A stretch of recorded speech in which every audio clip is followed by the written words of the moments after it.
दोस्तों आज मैं जो कहानी आपको सुनाने वाला हूँ वो मुंबई के एक हॉन्टेड फ्लैट की कहानी है और बिल्कुल रियल स्टोरी है। ये कहानी मेरे एक सब्सक्राइबर स्वाति ने मुझे मुंबई से भेजी है और अगर आप भी अपनी कहानी मुझे भेजना चाहते हैं contact.abhaisha@gmail.com पर भेज सकते हैं। तो दोस्तों ये जो कहानी है बिल्कुल रियल हॉरर इंसिडेंट है जो अभी मैं आपको सुनाने वाला हूँ। तो चलिए कहानी को शुरू करते हैं। तो दोस्तों कहानी की शुरुआत होती है एक लड़के से जिसका नाम राजेश है। राजेश ऐसे तो मध्य प्रदेश उज्जैन का रहने वाला है, लेकिन क्योंकि राजेश जो है वो फिल्मों में एक्टर बनना चाहता है इसलिए वो मुंबई में रहकर स्ट्रगल कर रहा है। राजेश का जो परिवार है एक ब्राह्मण परिवार है और राजेश के पिता जो है एक मंदिर में पुरोहित है जहां पर वो पूजा पाठ का काम करवाते हैं। राजेश मुंबई में स्ट्रगल कर रहा है। राजेश को मुंबई में छोटा मोटा रोल भी मिल चुका है, जैसे शॉर्ट फिल्म में एक छोटा सा रोल या वेब सीरीज में एक छोटा सा रोल। इस तरह के रोल्स राजेश को मिल रहे हैं जिससे राजेश का जो खर्चा है मुंबई का वो निकल रहा है। राजेश फिलहाल तो एक फ्रेंड के साथ वो रह रहा है, लेकिन अब वो चाहता है कि वो एक अपना फ्लैट जो है वो किराए पे ले ले ताकि वो उस फ्लैट में रहकर अच्छे से वो एक्टिंग के लिए स्ट्रगल कर पाए। और अकेले अगर वो फ्लैट में रहता है तो थोड़ा अपने एक्टिंग के लिए वो प्रैक्टिस भी कर पाएगा, अपनी तैयारी भी अच्छे से वो कर पाएगा। क्योंकि फ्रेंड के साथ रहता है तो फ्रेंड जो है किसी और प्रोफेशन का है, जिसकी वजह से ये जो है अच्छे से राजेश अपनी एक्टिंग स्किल्स जो है वो प्रैक्टिस नहीं कर पा रहा था। तो राजेश सोचता है कि एक मैं दूसरा फ्लैट ले लेता हूँ और वहाँ से मैं आराम से जो है अपना जो स्ट्रगल है वो करूँगा मैं, और थोड़ी बहुत मेरी कमाई भी हो जा रही है तो मैं फ्लैट जो है अफोर्ड कर सकता हूँ। लेकिन फिर भी राजेश चाहता था कि जितने कम से कम में उसे फ्लैट मिल जाए। राजेश एक वेंडर को कांटेक्ट करता है फ्लैट के लिए।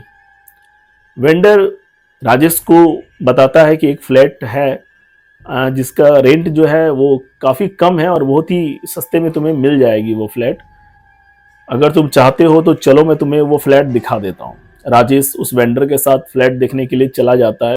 वो फ्लैट मुंबई के अंधेरी में लोकेटेड था। तो वेंडर जो है राजेश को लेकर उस फ्लैट के पास जाता है और फ्लैट दिखाता। फ्लैट काफ़ी अच्छा था, सब कुछ सही था, कोई दिक्कत वाली बात नहीं थी। और उस बिल्डिंग में जहाँ पर वो फ्लैट था उसमें टोटल 10th फ्लोर थे और तीसरे नंबर के फ्लोर में ये फ्लैट बना हुआ था। राजेश जाता, फ्लैट देखता, वो वेल फर्निश्ड फ्लैट था, कोई भी दिक्कत वाली बात नहीं थी। एक नज़र में वो फ्लैट किसी को भी पसंद आ जाती, इतना अच्छा फ्लैट था वो। रेंट की बात होती है, रेंट भी कम से कम लगाया जाता है और क्योंकि मुंबई में जो रेंट है वो काफ़ी हाई है, फिर भी राजेश को वो जो फ्लैट है वो 15,000 पर मंथ की रेंट पे मिल जाता है। राजेश बहुत खुश होता है क्योंकि काफ़ी सस्ते में राजेश को फ्लैट मिल चुका था। राजेश अपना सारा सामान उस फ्लैट में शिफ्ट करता है और रहने लगता है। राजेश सुबह से शाम तक अपनी एक्टिंग के लिए वो स्ट्रगल करता था। शॉर्ट्स फिल्म में राजेश को काम भी मिला हुआ था तो वो काम भी करता और साथ में ऑडिशंस भी दिया करता था। कुछ जगह पर राजेश की बात भी चल रही थी जहां पे राजेश को काम मिलने वाला था। सब कुछ अच्छा चल रहा था। एक रात की बात है जब राजेश फ्लैट में सोया हुआ था। अचानक रात के करीबन 12 बजे राजेश को एक कुछ जलने की बू आती है। रात के 12 बज रहे थे, राजेश की नींद टूटती है। राजेश उठकर बैठता है और स्मेल करने की वो कोशिश करता है तो वो जो बू थी, वो जो दुर्गंध आ रही थी वो काफी स्ट्रांग दुर्गंध थी। ऐसा नहीं था कि दुर्गंध काफी हल्के आ रही हो, दुर्गंध काफी स्ट्रांग थी, बहुत ही स्ट्रांग दुर्गंध थी। ऐसा नहीं था कि दुर्गंध जो है वो हल्की दुर्गंध थी, दुर्गंध काफी स्ट्रांग थी। राजेश स्मेल कर सकता था कि इतनी तेज दुर्गंध रात में कहां से आ रही है। राजेश को लगता है कहीं मैंने किचन में कुछ चूल्हे पर चढ़ाकर भूल तो नहीं गया। राजेश तेजी से बेड से नीचे उतरता है और किचन की तरफ जाता है। राजेश देखता है कि किचन में सब कुछ नॉर्मल है, गैस चूल्हा भी बंद था, फिर ये जलने की स्मेल कहां से आ रही है। फिर राजेश जो है किचन से बाहर निकलता है और उसके बाद अपने बेड पर बैठ जाता है और राजेश सोचता है कि हो सकता है कि खिड़की के बाहर से ये स्मेल आ रही हो, लेकिन स्मेल काफी तेज थी, तो थोड़ा राजेश को लगता है कि इतनी तेज स्मेल बाहर से कैसे आ रही है। फिर भी राजेश सारे रूम में चेक करता है और उसके बाद सो जाता है। मॉर्निंग में फिर राजेश अपने काम पे चला जाता है। शाम में फिर थक कर वो फ्लैट में आता है। शाम के वक्त ही फ्लैट में राजेश को कुछ अनयूजुअल एक्टिविटीज फील हो रही थी। अपने आप बाथरूम में जो नल लगा हुआ है वो चालू हो जाना, अपने आप शावर चालू हो जाना, या अपने आप किचन में जो डब्बे हैं वो नीचे गिर जाते थे। शुरुआत में तो राजेश इन सभी चीजों को इग्नोर करता था। राजेश को लगता था कि हो सकता है कोई चूहा है जिसके वजह से सामान किचन में गिर जा रहे हैं, या मैंने ही नल जो है वो खुला छोड़ दिया होगा, इसलिए जब पानी आती है तो नल जो है वो खुल जाता है। तो ऐसी चीजें राजेश के दिमाग में आ रही थी और राजेश इग्नोर करते हुए अपना काम कर रहा था। सुबह में राजेश काम पर जाता, अपने शॉर्ट फिल्म का जो काम वो कर रहा था उसे कंप्लीट करता, उसके बाद ऑडिशंस देता और शाम में वो अपने फ्लैट पर आ जाता था। कुछ दिनों के बाद राजेश फील करता है कि उसके पास जो भी काम था, शॉर्ट फिल्म के जो काम थे या वेब सीरीज में जो राजेश को छोटा मोटा रोल मिला हुआ था, और भी कुछ कुछ प्रोडक्शन में काम मिला हुआ था राजेश को, वो सारे काम धीरे धीरे राजेश से छूट रहे थे। मीन्स सारे जो काम हैं, जो प्रोजेक्ट राजेश को मिले थे, अब वो प्रोजेक्ट्स राजेश के पास नहीं थे। राजेश का लगभग सारा काम राजेश से छूट गया था। राजेश को बड़ा अजीब लगता है कि जब तक मैं अपने फ्रेंड के साथ मुंबई में था, सारे काम मुझे मिल रहे थे, सारे काम मेरे हाथ से एक एक करके निकल रहे हैं, आखिर इसके पीछे क्या कारण है। राजेश काफी परेशान हो जाता है। 12 साढ़े 12 बजे फिर से राजेश की नींद टूटती है और वही दुर्गंध, जलने की दुर्गंध राजेश को आती है। और जैसे ही जलने की दुर्गंध आती है, राजेश को एक किचन से आवाज भी सुनाई देती है, चिल्लाने की किसी की। राजेश दौड़कर किचन की तरफ जाता है, लेकिन देखता है कि किचन में कोई नहीं है, सब कुछ नॉर्मल है। राजेश को अब थोड़ा थोड़ा फील होने लगा था कि इस फ्लैट में कुछ तो प्रॉब्लम है, जो मैं इतने दिन से इग्नोर कर रहा था। मुझे लग रहा था कि सब कुछ ये मेरे दिमाग का भ्रम है, लेकिन अब मुझे लग रहा है कि यहाँ पे कुछ तो है, कुछ तो प्रॉब्लम। राजेश फैसला करता है कि कल मॉर्निंग वो अपने नेबर्स से बात करेंगे और पूछेंगे कि इस फ्लैट में क्या प्रॉब्लम है। राजेश मॉर्निंग में अपने नेबर्स के पास जाते हैं और उनसे बात करते हैं कि एक्चुअली रात में कुछ अजीबोगरीब आवाज़ें मेरे फ्लैट में आती है, जलने की दुर्गंध आती है, तो क्या आप लोगों को भी आवाज़ें सुनाई देती है या जलने की दुर्गंध आती है रात में? तो नेबर्स बताते हैं नहीं, हम लोगों को तो कोई आवाज़ या कोई दुर्गंध आज तक नहीं सुनाई दी। तो राजेश बोलता है कि मेरे फ्लैट में ऐसा क्यों होता है। फिर नेबर्स बताते हैं कि एक्चुअल में आपका जो फ्लैट है और वो कोई भी किराए पे नहीं ले रहा था, काफी दिन से आपका फ्लैट जो है वो खाली पड़ा हुआ था और जो ऑनर है वो बहुत समय से उस फ्लैट को किराए पे लगाने का प्रयास कर रहे थे, लेकिन लगा नहीं पा रहे थे। बहुत दिनों के बाद आप उस फ्लैट में रह रहे हो, करीबन लगता है कि 2-2.5 साल से वो फ्लैट खाली था। राजेश सोचता है कि 2-2.5 साल से फ्लैट खाली कैसे हो सकता है। इतना अच्छा फ्लैट, इतना अच्छे लोकेशन में बना हुआ है, सोसाइटी इतनी अच्छी है, अगल बगल के लोग इतने अच्छे हैं, फिर ये फ्लैट 2.5 साल से खाली क्यों था और ऑनर इसे किराए पे लगाना चाहता था लेकिन लग क्यों नहीं रहा था। अब राजेश के दिमाग में जो डाउट्स हैं वो और बढ़ चुकी थी। राजेश ऑनर को कॉल लगाता है।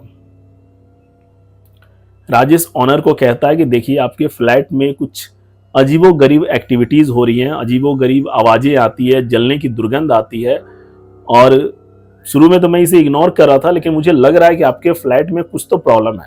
राजेश कहता है कि आप मुझे क्लियर बताइए कि आपके फ्लैट में ऐसी चीजें क्यों हो रही है। जो ऑनर थे वो कहते हैं कि आप मेरे घर आ जाओ, हम लोग बैठकर बात करेंगे। राजेश ऑनर के घर जाता है और उसके बाद ऑनर जो है राजेश के पास आते हैं, सोफे में बैठते हैं और उसके बाद कहते हैं कि देखो राजेश, मैं तुमसे कुछ भी छुपाना नहीं चाहता हूं। कुछ ऐसी बात है जो मैं तुम्हें नहीं बता पाया या नहीं बताना चाह रहा था, क्योंकि वो जो मेरा फ्लैट है वो 2.5 साल से खाली पड़ा हुआ था और मैं चाहता था कि जल्द से जल्द वो फ्लैट जो है वो किराए पे लग जाए।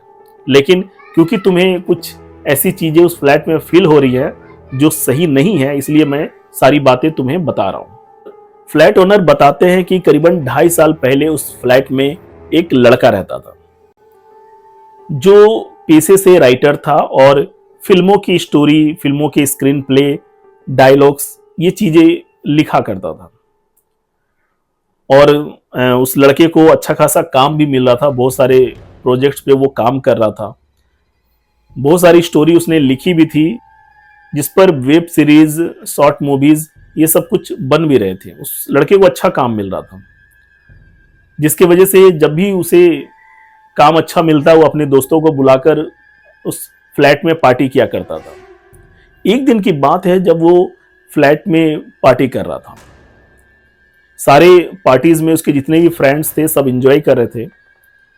उसके बाद किसी कारण से वो जो लड़का था वो किचन की ओर जाता है और किचन में वो कुछ कर रहा था और गैस जो है वो जल रहा था और गलती से जो गैस की आग है उसके कपड़े को पकड़ लेती है, जिसके वजह से पूरा शरीर जो है उस लड़के का आग में जल जाता है। 98% बॉडी जो है उसी की फ्लैट के किचन में उसकी जल गई थी, जिसके बाद अफरा तफरी मच गई थी। फिर फायर ब्रिगेड वाले को बुलाया गया था, उस लड़के को हॉस्पिटल में एडमिट भी कराया गया, लेकिन उसकी बॉडी इतनी जल चुकी थी कि उसे बचाया ना जा सका। उसके बाद मैंने उस फ्लैट को जो है, क्योंकि उस फ्लैट को उसकी उस घटना के बाद से वो जो फ्लैट है कोई भी किराए में नहीं लेना चाहता था। मैंने उस फ्लैट को रेनोवेट करवाया और उसके बाद अभी 2.5 साल के बाद तुम उस फ्लैट में रहने के लिए आए हो। और जो भी उस फ्लैट के बारे में जानता है या जो भी इस घटना के बारे में जानता है वो उस फ्लैट में नहीं रहता है, लेकिन तुम्हारे साथ कुछ ऐसी एक्टिविटीज हो रही हैं जो सही नहीं है, इसलिए मैंने ये सब कुछ तुम्हें बता दिया। राजेश कहता है कि अंकल देखिए, ऐसी बात है कि जब ऐसी घटना आपके फ्लैट में हुई तो आपको फ्लैट की शुद्धिकरण भी करनी चाहिए थे। आपके फ्लैट की वजह से और निगेटिव एनर्जी की वजह से आज के डेट में मेरा जो सारा काम है, जो मुझे मिला हुआ था शॉर्ट फिल्म्स का, वेब सीरीज का, सब मेरे हाथ से छूट चुका है और इसके जो रिस्पॉन्सिबल हो वो आप हो। तो वो अंकल बोलते हैं कि अब मैं क्या कर सकता हूँ, मैं फ्लैट को इस तरह से खाली छोड़ भी नहीं सकता था। अंकल बोलते हैं कि यार मैं फ्लैट को खाली भी नहीं छोड़ सकता था क्योंकि मेरा जो है काफ़ी लॉस हो रहा था उसमें। राजेश कहता है कि देखिए, मेरे जो पिता हैं वो एक पुरोहित हैं और उज्जैन में रहते हैं। मैं उनसे पूछता हूँ कि इस तरह की समस्याओं का निवारण क्या है और कैसे इनसे बाहर निकला जा सकता है। वो जो भी उपाय बताएंगे आप उन उपायों को आप कीजिएगा तो उस फ्लैट से जितनी भी नेगेटिव एनर्जी है वो खत्म हो जाएगी। अंकल कहते हैं ठीक है, तुम जो तुम्हें इच्छा है तुम करो, जो भी खर्च आएगा मैं देने के लिए तैयार हूँ। उसके बाद राजेश जो है अपने फादर से बात करता है कि पापा एक फ्लैट है, वो अपने फ्लैट के बारे में नहीं बताता, वो बताता है कि पापा एक मेरे फ्रेंड का फ्लैट है जहाँ पे ऐसी घटना हो गई है जिसकी वजह से वहाँ पर जो है अनयूजुअल एक्टिविटीज़ होती हैं और जिसकी वजह से मेरा जो फ्रेंड है वो काफ़ी परेशान है, तो उसको क्या करना चाहिए। राजेश के फादर बताते हैं कि उस फ्लैट में एक हवन करना होगा। उसके बाद सारा जो पूजा की सामग्री है वो भी उसके फादर बताते हैं और उसके पिताजी बताते हैं कि तुम्हारे सोसाइटी के आसपास जो भी मंदिर होगा जहाँ पे कोई पुरोहित पंडित होंगे उनसे जाकर बात करो और उनको अपने फ्लैट में बुलाकर उनसे पूजा करवाओ। राजेश वैसा ही करता है। अपने फ्लैट के बगल में एक हनुमान मंदिर था, वहाँ पे के जो पुरोहित थे उनको वो तैयार करता है और उसके बाद वो रेडी होते हैं हवन करने के लिए। राजेश फ्लैट ऑनर को भी बुलाते हैं, अपने नेबर्स को भी बुलाते हैं, उस पूजा में सम्मिलित करते हैं। जैसे ही पूजा समाप्त होता है उसके बाद राजेश जो है उसी फ्लैट में वो रह रहा था, उस फ्लैट को छोड़कर कहीं नहीं जाता है और उसके बाद वो रात में जो भी उसको फील हो रहा था पहले, वो कुछ भी उसको फील नहीं होता है। न जलने की बू आ रही थी, ना ही कोई अनयूजुअल एक्टिविटीज़ हो रही थी, सब कुछ नॉर्मल हो चुका था। वो जो नेगेटिव एनर्जी थी उस फ्लैट से दूर जा चुकी थी। वो जो फ्लैट ऑनर था वो भी काफ़ी खुश हो जाता है और जो भी खर्चा उस पूजा का आया था वो राजेश को दे देता है और फ्लैट ऑनर राजेश को थैंक यू भी बोलता है कि तुम्हारी वजह से जितनी भी नेगेटिव एनर्जी थी इस फ्लैट में वो अब खत्म हो चुकी है। अगर तुम यहाँ पे रहोगे हैप्पीली तो तुम्हारे बाद और भी जो किराएदार है जो आज इस फ्लैट से दूर भागते हैं वो भी इस फ्लैट में रहने के लिए राजी हो जाएंगे।